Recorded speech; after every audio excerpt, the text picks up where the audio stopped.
Healthcare is the #1 voting issue for the 2020 presidential elections, and we've seen Elizabeth Warren come out recently and propose something rather European, a Medicare for All program, which would essentially mimic a European-style nationalized healthcare program in the U.S.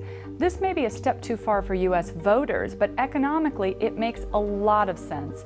America has the highest healthcare costs and yet lower outcomes than many European nations or even OECD nations as a whole. It's clear that we need healthcare reform, but Americans have always thought about healthcare in a way that's very individualistic. I had some personal experience with that when I was traveling between London and New York a few years back and had my first child.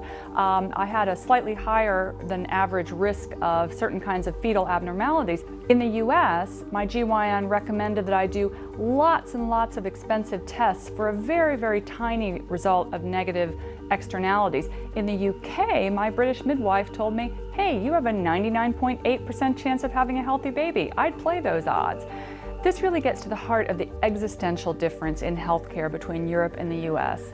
In Europe, healthcare is a right. It is a collective responsibility, and the idea of not providing a basic safety net would be pretty unthinkable.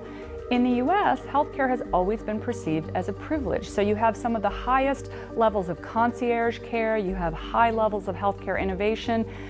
At the very low end of the spectrum, you can get universal coverage through Medicaid, but in the middle, there are a lot of people that aren't covered, and that leads to healthcare being the #1 cause of personal bankruptcy in the US, one of the key reasons that people cycle in and out of poverty, and some believe a drag on our overall GDP growth.